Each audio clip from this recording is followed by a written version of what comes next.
ఇటీవల కాలంలో ఒక 15 రోజుల నుంచి 15-20 రోజుల నుంచి కంచగచ్చిబౌలి భూములు 400 ఎకరాల పైన తీవ్రమైనటువంటి చర్చ తెలంగాణ రాష్ట్రంలో.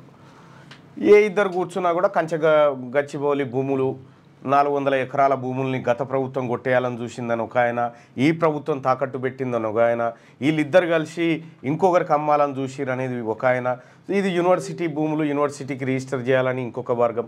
ఇట్లా రకరకాల చర్చ తెలంగాణ రాష్ట్రంలో జరిగింది. సో మార్నింగ్ న్యూస్ చూస్తున్నటువంటి మిత్రులారా, ఒక్కసారి నా మాట, నా రిక్వెస్ట్ని ఆలకించండి. ఈ లైవ్ చూస్తున్నటువంటి మిత్రులారా, ఇప్పుడు నేను చెప్పబోయేది అత్యంత కీలకమైనటువంటి అంశం. ఈ కీలకమైనటువంటి అంశం తెలిసిన తర్వాత మీకు చాలా భ్రమలు దొరుకుతాయి. కాబట్టి ఇది మీరే కాకుండా మిత్రులారా, మీరు ఎవరైతే లైవ్ చూస్తూ ఉన్నారో ఈ లైవ్ చూసేటువంటి సోదరులందరూ కూడా దయచేసి దీన్ని మీ వాట్సాప్ గ్రూప్లలో షేర్ చేయండి. ఇప్పుడు నేను చెప్పబోయేటువంటి అత్యంత కీలకమైనటువంటి అంశం మీ గ్రామం గ్రూప్లలో షేర్ చేయండి, మీ ఫ్రెండ్స్ గ్రూప్లలో షేర్ చేయండి, మీ ఫేస్బుక్లో షేర్ చేయండి, ఎక్కడైనా షేర్ చేయండి. కానీ అత్యంత కీలకమైనటువంటి దాన్ని దయచేసి మీ ముందుకు తీసుకొస్తా ఉన్నా.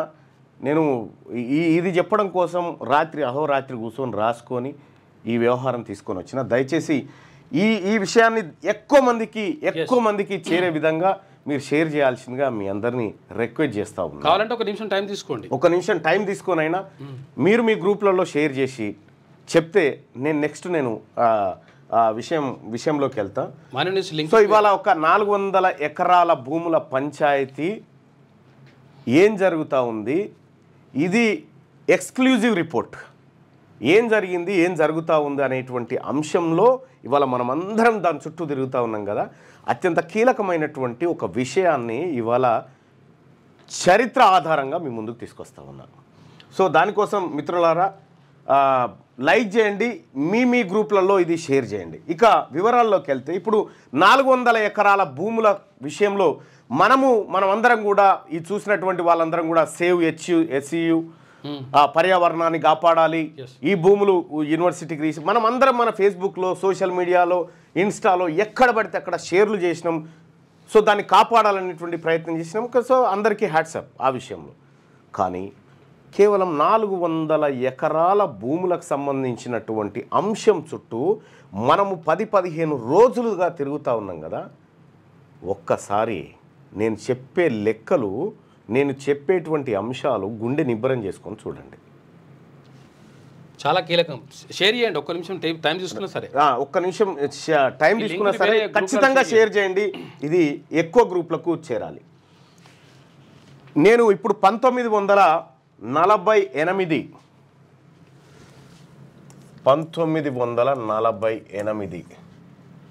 సెప్టెంబర్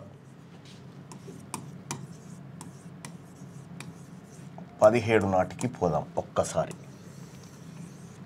అత్యంత కీలకమైనటువంటి విషయము పదే చెప్తా ఉన్నా, అర్థం చేసుకోండి. 1948 సెప్టెంబర్ 17 నాటికి హైదరాబాద్ స్టేట్, రాష్ట్రం హైదరాబాద్ అంటే 17 నాడు విలీనమైంది, కానీ 16 నాటికే తీసుకోండి. 16 నాటికి హైదరాబాద్ సంస్థానం, హైదరాబాదులో తెలంగాణతో పాటు, ఈ ప్రస్తుతం ఉన్న తెలంగాణతో పాటు మరాఠ్వాడ, తర్వాత కర్ణాటకలోని కొన్ని ప్రాంతాలు ఇందులో విలీనమై ఉన్నాయి. సో ఆ ప్రాంతాలను తీసేయగా, అంటే ఆ ప్రాంతాలను కలుపుకుంటే తెలంగాణ రాష్ట్రంలో అప్పుడు హైదరాబాద్ స్టేట్లో 2,77,5,600 ఎకరాల భూమి ఉంది. ఎందుకంటే అప్పుడు బళ్ళారి ఉంది, కర్ణాటకలో బళ్ళారి ఉంది, ఇక్కడే ఉంది, తర్వాత ఇక్కడ ఔరంగాబాద్ దాకా ఉంది. ఔరంగాబాద్ 2,77,5,600 ఎకరాల భూమి అప్పుడు హైదరాబాద్ స్టేట్లో ఉండే. కంప్లీట్గా ఈ భూమికి ఓనర్ నిజాం. అయితే ఇటు మరాఠ్వాడ, ఆ తర్వాత కర్ణాటక ప్రాంతాలను తీసేసిన తర్వాత తెలంగాణ రాష్ట్రంలో ఉన్నటువంటి భూమి అవి రెండు తీసేసిన తర్వాత ఒక 1,70,00,000 ఎకరాలు అట్లా, అంటే రికార్డుల్లో ఉన్నటువంటి భూమి మాత్రమే, ఇంకా రికార్డులో లేనటువంటి భూమి. అలాగా ఇక్కడ నాటికి ఈ రోజు నాటికి నిజాం చేతిలో ఉన్నటువంటి భూమి ఎంత అంటే 40 లక్షల ఎకరాలు. అయ్యో మరి మొత్తం ఆయనదే అంటివి 40 లక్షల ఎకరాలు ఎట్లా మళ్ళన్నా అంటే ఇంకా ఇక్కడ ఉంది వేరే. 1 కోటి ఎకరాల భూమి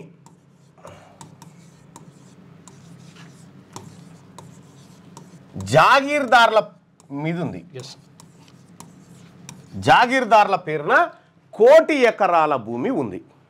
ఈ 1 కోటి ఎకరాల భూమితో ఇంకా దీంతో పాటు ఇంకా కొంతమంది చేతిలో ఉన్నాయి. 40 లక్షల ఎకరాల భూమి నిజాం చేతిలో. దీంట్లో సర్ఫకాస్ ల్యాండ్స్, రకరకాల ల్యాండ్స్ ఉన్నాయి. సర్ఫకాస్ ల్యాండ్స్ అంటే ఆ ప్రాంతంలో పండేటువంటి ప్రతి పంట, ప్రతి పైసా నిజాం ఖజానాలో పడాలి. అయితే నిజాం ఏం చేసిందంటే ఈ జాగీర్దార్లకు కొన్ని గ్రామాలను రాసిచ్చాడు. గ్రామాలను రాసిస్తే దాంట్లో ప్రధానంగా మొత్తం ఎంతమంది జాగీర్లు ఉన్నారు తెలంగాణ ప్రాంతంలో అంటే 1500 మంది జాగీర్లు. 1500 మంది జాగీర్ల దగ్గర నీ తాత జాగీర్ అంటారు కదా, జాగీర్ అంటే భూమి అన్నట్టు. అయితే ఈ 1500 మంది జాగీర్లు ఎవరైతే ఉన్నారో వీళ్ళ దగ్గర 1 కోటి ఎకరాల భూమి ఉంది.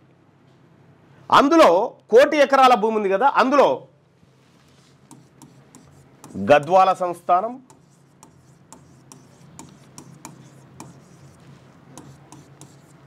ఆ తర్వాత ఇదేంది జూపల్లి కృష్ణారావు గారు మన కొల్లాపూర్ సంస్థానం, తర్వాత ఇంకో ఆయన పేరు వచ్చేసి విశ్వనాథ రామచంద్రరావు, కరీంనగర్. విఆర్ రావు, కరీంనగర్. వీళ్ళందరి ఈయన దగ్గర 5 లక్షల ఎకరాలు ఉండే. వీళ్ళ దగ్గర కొన్ని లక్షల ఎకరాలు. ఇట్లా విష్ణూర్ రామచంద్రారెడ్డి వీడు దుర్మార్గుడు, వీడు చరిత్ర రామచంద్రారెడ్డి వాడు బట్టలిపి బతుకబలాడి వాస్తవమైంది. ఈయన దగ్గర కూడా కొన్ని ఊర్లు 1000 ఎకరాల భూములు. ఇట్లా జాగీర్దార్ల దగ్గర ఈ భూములు ఉన్నాయి. ఈ భూములు జాగీర్దార్లే అంటే కాదు. ఈ నిజాం ఏం చేసిందంటే కొంతమందికి జాగీర్లను అప్పచెప్పి అందులో ఉన్నటువంటి భూములను పేద ప్రజల కౌలుకిచ్చి ఆ కౌలు పన్నులు శిస్తులు వసూలు చేసి నిజాంకు కట్టేటువంటి కార్యక్రమంలో వీళ్ళు గంపగుత్తగా కౌలు పట్టుకురు అనుకోరాదు. ఈ నిజాం భూములే. అయితే వీళ్ళందరి చేతిలో ఇది ఉంది. తెలంగాణ ఇది హైదరాబాద్ సంస్థానం భారత్లో విలీనమైనటువంటి రోజు 1948 సెప్టెంబర్ 17. భారతదేశానికి స్వతంత్రం 1947లో వస్తే తెలంగాణకు స్వతంత్రం 1948 సెప్టెంబర్ 17 వచ్చింది. సో ఇక్కడ మనం గమనించాల్సింది ఏంటంటే భారత్లో విలీనమైంది కదా, విలీనమైందంటే ఈ భూములన్నీ ఎక్కడికి పోవాలా? భారత్లోకి వచ్చేస్తాయి. ఈ భూములన్నీ ఎక్కడికి పోవాలా? ప్రభుత్వంలో జమ కావాలి. ఈ భూములన్నీ, ఈ కోట్లాది ఎకరాల భూములు ప్రభుత్వంలో జమ కావాలి.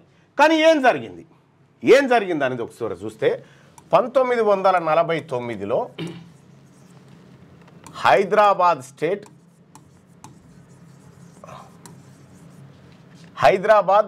జరా షార్ట్కట్లో రాసిద్దాం. హైదరాబాద్ స్టేట్ జాగీర్దార్ డిమాలిషన్ యాక్ట్ అంటే జాగీర్దార్ వ్యవస్థను రద్దు చేసేటువంటి యాక్టు 1949లో ఇక్కడికి తీసుకొచ్చారు. అంటే ఏందన్నట్టు ఈ జాగీర్దార్ల చేతుల్లో ఉన్నటువంటి భూమి అంతా డిమాలిష్ అయిపోయి ప్రభుత్వం దగ్గరకు వచ్చి ఆ భూమిని పేద ప్రజలకు పంచాలి అనేది ఆ యాక్ట్లు చెప్పినటువంటి మాట. అంటే ఈ 1,40,00,000 ఎకరాల భూమి ఈ పేద వర్గాలకు, దాన్ని దున్నుకొని బతుకుతూ జీవనోపాధి పొందుతున్న వర్గాలకు పంచాలనేది ఆ యాక్ట్లో చెప్పినటువంటి మాట. దాని జాగీర్దార్ వ్యవస్థను రద్దు చేసిరు. ఈ 1500 మందికి సంబంధించినటువంటి వాళ్లకు ఈ భూముల పైన హక్కులు పోయినాయి. అయితే ఈ యాక్ట్ తెచ్చిన తర్వాత అత్యంత కీలకమైనటువంటి పరిణామం ఒకటి జరిగింది. మనం కంచె భూములు కాడికి వద్దాం, ఈడికెళ్ళి ఆడికి వద్దాం, మనకు ఒక విషయం తెలుస్తుంది. ఇక్కడ ఈ యాక్ట్ తెచ్చిన తర్వాత వీళ్ళ భూములన్నీ పోయినాయి కదా, పోవాలి కదా. కానీ హైదరాబాద్ స్టేట్కి బూర్గుల రామకృష్ణారావు ఎస్ ఎవరైనా హైదరాబాద్ మొట్టమొదటి ముఖ్యమంత్రి, హైదరాబాద్ ముఖ్యమంత్రి బూర్గుల రామకృష్ణ, మహబూబ్నగర్ జిల్లా అయినది కూడా. వెలమ భవన్ అన్నగా బీఆర్కే భవన్. వెలమ సామాజిక వర్గానికి సంబంధించినటువంటి బూర్గుల రామకృష్ణారావు గారు వెలమ. అయితే ఈ జాగీర్దారులు 1500 మంది జాగీర్దారులు ఎవరు? వెలమ, రెడ్డి, బ్రాహ్మణ, తర్వాత కర్ణాలు ఉంటారు. వీళ్ళు ఎవరు? ముస్లింలు కొద్దిమంది. ఏది? ముస్లింలు ఉంటారు. అవును. ఎవరికి? మన నిజాంకు దగ్గరకు ఉన్నటువంటి 15 వీళ్ళే జాగీర్దారులు. ఇందులోంచి ఒక వర్గమే ఇక్కడ ముఖ్యమంత్రి అయింది కదా. ఈ అబాలిషన్ యాక్ట్ ఏదైతే ఉందో, జాగీర్దార్ అబాలిషన్ యాక్ట్ ఏదైతే ఉందో దాన్ని ఇంప్లిమెంట్ చేయడంలో వీళ్ళు తాత్సారం చేసిరు. ఎందుకంటే వీళ్ళయే కదా భూములు పోయేది, అట్లా ముఖ్యమంత్రి ఆయనే కదా. అయితే ఇక్కడ 1956 వరకు వీళ్ళ చేతులలోనే ఈ రెవెన్యూ రికార్డులు ఇవన్నీ నిర్వహించబడ్డాయి. అయితే ఈ వెలమ సామాజిక వర్గానికి చెందినటువంటి వ్యక్తి ఈ భూములను ఆ వర్గాల కోసం, వాళ్ళ వర్గాల కోసం కాపాడాలని ప్రయత్నం చేస్తే అదే సమయంలో కొండా వెంకట రంగారెడ్డి, ఎవరైతే కొండా విశ్వేశ్వరరెడ్డి గారు వాళ్ళ తాత కేవీ రంగారెడ్డి గారు, కేవీ రంగారెడ్డి గారు రెవెన్యూ శాఖ మంత్రి కావాలని కూసున్నాడు. ఎందుకు? వీళ్ళ వర్గాలకు ఆ భూములు దక్కుతా ఉన్నాయి, మా వర్గాలకి ఈ భూములు దక్కాలని కొండా వెంకట రంగారెడ్డి. ఇప్పుడు రంగారెడ్డి జిల్లా ఉన్నది కదా, ఆయన పేరు మీదనే, ఈ కొండా వెంకట రంగారెడ్డి పేరు మీద రంగారెడ్డి జిల్లా ఏర్పడ్డది. అయితే వీళ్ళిద్దరి మధ్య పంచాయతీ ఏం పంచాయతీ? బూర్గుల రామకృష్ణారావు గారికి ఇంగ్లీష్ వస్తుంది, ఈయనకు ఉర్దూ వస్తుంది.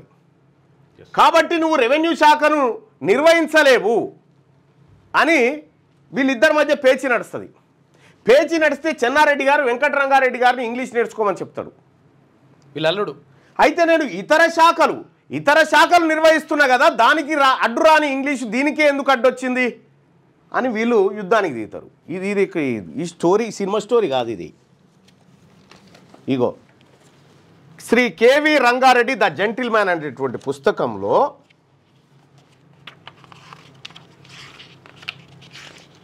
ఈ మరి చెన్నారెడ్డికి మామైతుడు కేవీ రంగారెడ్డి. ఇగో ఈ పుస్తకంలో during the allocation of portfolio Swami Ramananda Tirtha made great efforts so that Shri Digambar Rao Bindu would be given the portfolio of general administration, but Konda objected to it and Sri Burgula Ramakrishna Rao was given the portfolio of general administration. You might be wondering why Konda was not offered chief minister of Hyderabad state. Why was Konda just a kingmaker instead of being the king himself? The answer is Konda was not college English educated.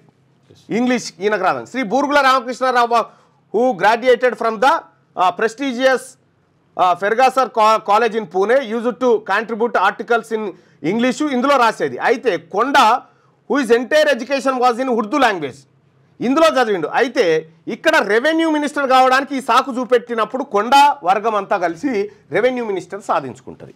Revenue ministry ఇది ప్రతిదీ ఆధారంతో పుస్తకాల్లో ఉన్నటువంటి ముఖ్యమంత్రి కూడా పనిచేసిండు కొండా వెంకట రంగారెడ్డి. ఇక్కడ 1956 నాటికి కొండా Venkata Rangareddy revenue మినిస్టర్గా మారిన తర్వాత ఇందులో ఈయనది అయిపోయింది. ఇక నెక్స్ట్ ఈయన వచ్చింది కదా. ఈయన వచ్చిన తర్వాత ఈయన చేసినటువంటి కార్యక్రమం అంటే 1955 చెప్పని ఏదో ఏందంటారు అది పహానీలు అంటారు కదా. 1955, 56 పహానీలు అవి తయారు చేసింది ఈయన సారథ్యంలో తయారైంది. ఇది చేసాల్ పహాని అంటారు. ఇది కొండా వెంకట రంగారెడ్డి గారు రెవెన్యూ మినిస్టర్గా ఉన్నప్పుడు తయారు చేసింది.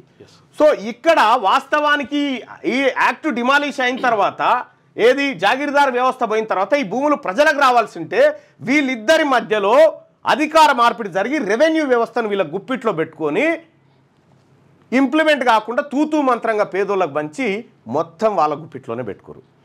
అప్పుడు వెలమల దగ్గర ఉన్నటువంటి భూములను రెడ్ల దగ్గరికి కొంత తెచ్చుకోగలిగారు. అక్కడి నుంచి 1956 నుండి 1970 వరకు రెవెన్యూ మినిస్టర్లు ఎవరా అంటే వీళ్ళే రెడ్లు.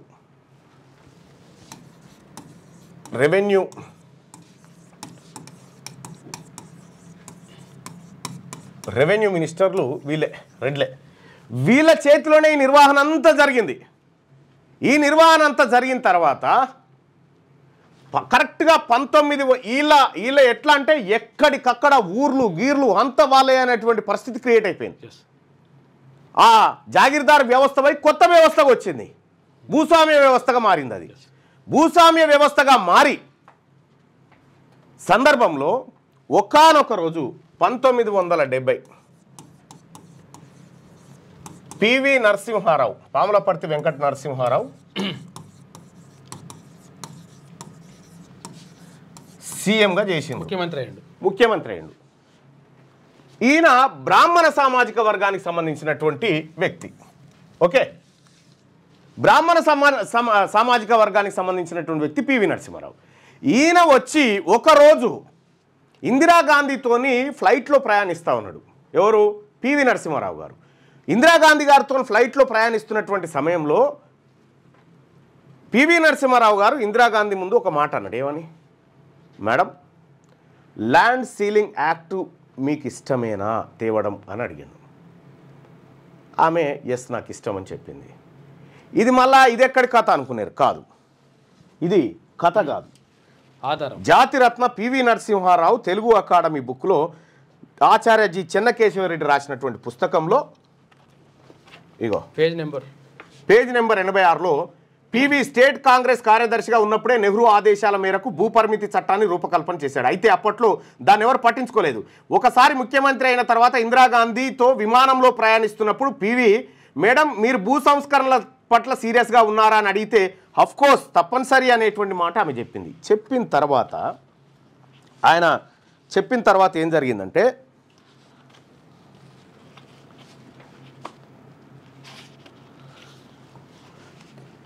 ఈయన ఇక మంత్రులంతా రెడ్లు ఉన్నారు కదా, మంత్రులు తర్వాత వెలమలు, వీళ్ళందరూ మంత్రులు రెడ్లు వెలమలు ఉన్నారు కదా.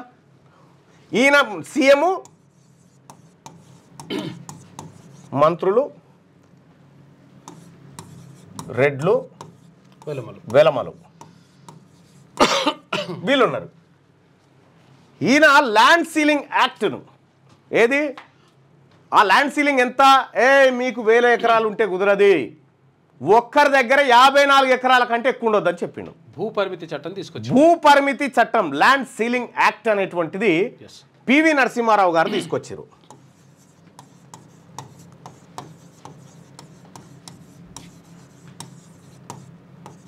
Land ceiling act PV Narasimha Rao గారు తీసుకొచ్చి దాంట్లో భూములను 11 రకాలుగా విభజించిండు. 11 రకాలుగా విభజించి దాంట్లో నీటి వసతి ఒక పంట పండేది ఉంటే ఏ రకానికి 15 ఎకరాల ఇది ఉండాలి, నీటి వసతి 2 పంటలు పండితే 10 ఎకరాల భూమి ఉండాలి. ఇట్లా గరిష్టంగా 54 ఎకరాలు మాత్రమే ఉండాలి ఒకరికి అనేది తీసుకొచ్చాడు. మరి ఇక అప్పటిదాకా ఈ రెవెన్యూ రికార్డులు ఈ 600 ఎకరాలు, ఈ 1000 ఎకరాలు, ఈ 12,000 ఎకరాలు మాయ అని చెప్పుకుంటున్నటువంటి వీళ్ళు ఉన్నారుగా, వీళ్ళకు గుండె వలిగినంత పని అయిపోయింది. అమ్మని అమ్మ ఇన్ని రోజులు మనం కాపాడుకుంటూ వస్తే ఈ పివి నరసింహారావు అనేటువంటి వ్యక్తి వచ్చి సీఎంగా అయ్యి మా భూములు, మా తరతరాలుగా మా కబ్జాలో ఉన్నటువంటి భూములన్నీ పేదోళ్ళకు పంచాలని చెప్తా ఉన్నాడు అని వీళ్ళు కుట్రబన్ని ఆఖరికి ల్యాండ్ సీలింగ్ యాక్ట్ బిల్లు తయారు చేసిండు. ఎవరు? పివి నరసింహారావు. తనకు ఎట్లా తయారు చేసిండు ఆ బిల్లు కూడా? ఇంకో తనకు నమ్మకస్తుడైనటువంటి వ్యక్తిని దగ్గర కూర్చుండబెట్టుకొని ఈ బిల్లును రూపొందించాడు. ఇక్కడ మనం గమనించాల్సినటువంటిది ఏంటంటే బిల్లు అసెంబ్లీకి వచ్చిందిగా, బిల్లు అసెంబ్లీలో ల్యాండ్ సీలింగ్ యాక్ట్ బిల్లు పెడుతున్నటువంటి సందర్భంలో స్పీకర్ పిడతల రంగారెడ్డి స్పీకరే కదా అనుమతిస్తేనే బిల్లు పెట్టాలి కదా. పివి నరసింహారావు గారు సభలోకి వచ్చి గంభీరంగా ఉండి ఒక మాట అన్నాడు. ఏం మాట? ఈ ల్యాండ్ సీలింగ్ యాక్ట్ బిల్లుకు అంగీకరించే వాళ్ళు మాత్రమే సభలో ఉండండి, మిగతా వాళ్ళు వెళ్ళిపోండి అని బయటకు వెళ్ళిపోండి అని చెప్పాను. వీళ్ళంతా చేతులు మిసుకొని మొత్తం ఏది నలుసుకుంటా ఉన్నారు, నలుసుకుంటారు. మా భూములు పోతా ఉన్నాయి, మాతోనే బిల్లు వేల ఎకరాల భూములు పోతున్నాయని ఇవే జాగీర్దారులు, ఇవే భూస్వాములు వ్యవస్థలు వాళ్ళే కదా సభలో కూర్చుంది. పోతున్నాయి అని చెప్పి మిడుచుకొని ఆఖరికి ఈ పిడతల రంగారెడ్డి అనేటువంటి స్పీకర్ ఉన్నాడా, ఆయన స్పీకర్ చైర్ నుంచి నేను చేయని బిల్ అని దిగి వెళ్ళిపోయాడు. మా రెడ్ల భూములు, మా జాగీర్దారుల భూములన్నింటినీ మీరు పేదవాళ్ళకు పంచాలనుకుంటున్నారు, ఈ బిల్లు తీసుకొస్తున్నారు, నేను సభకే రానని ఆయన రాలే. ఆయన డుమ్మ కొట్టిండు. ఆయన డుమ్మ కొడితే డిప్యూటీ స్పీకర్ సి జగన్నాథరావు, ఒక ముదిరాజు బిడ్డ, deputy speaker C Jagannadha Rao, assembly speaker Pidathala Rangareddy,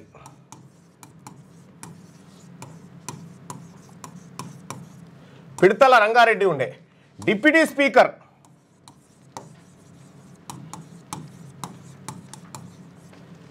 Jagannatharao,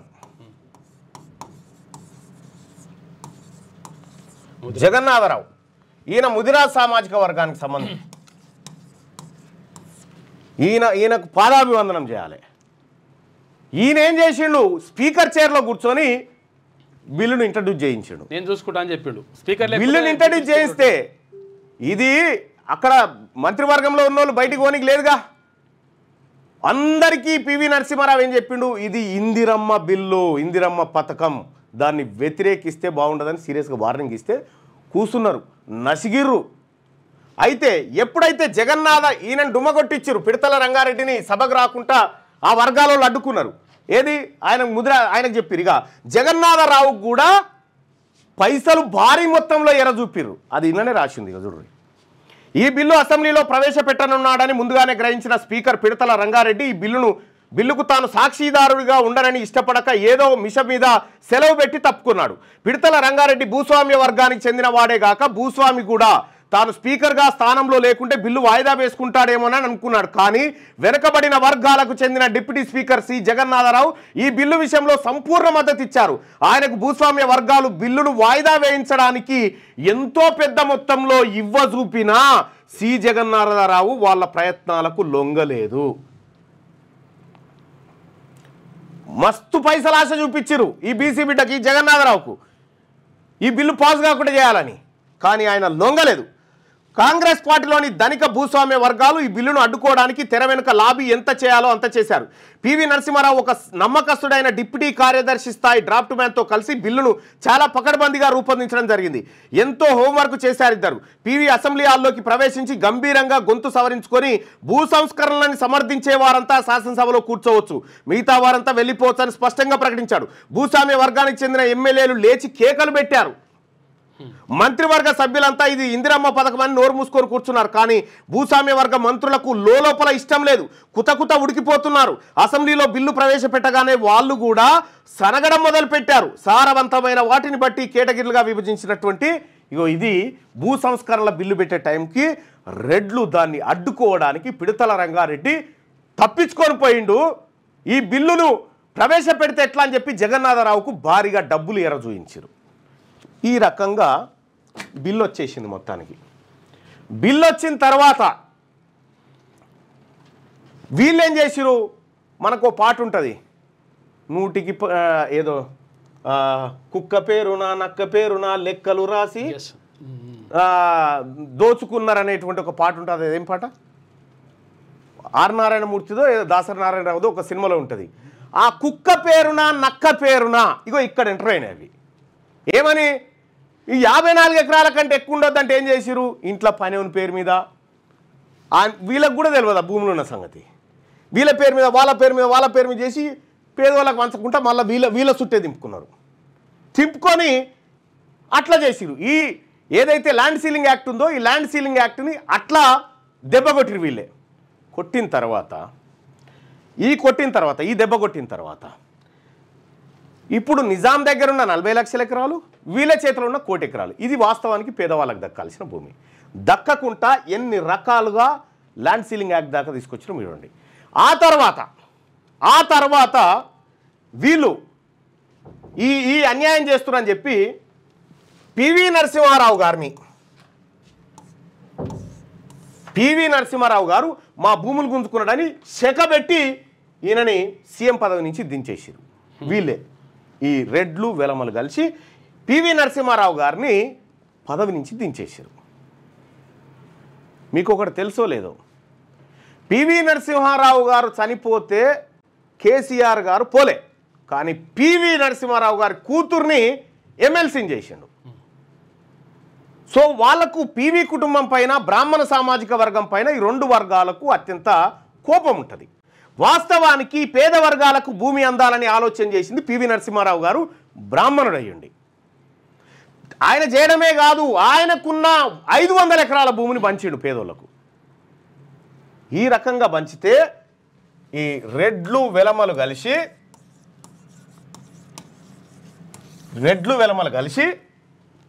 మొత్తం భూస్వామి వ్యవస్థను బలోపేతం చేసుకున్నారు. ఈయన దించేసిరు. నీలం సంజీవారెడ్డి దిగిండు. అంతకంటే ముందు నీలం సంజీవారెడ్డి, చెన్నారెడ్డి, కొండ వెంకటరంగారెడ్డి వీళ్ళందరూ కలిసి భూ రికార్డులన్నీ తమ దగ్గర పెట్టుకొని మొత్తం ఆడిందే ఆట, పాడిందే పాట ఇవాల్టికి జరుగుతూ ఉంది.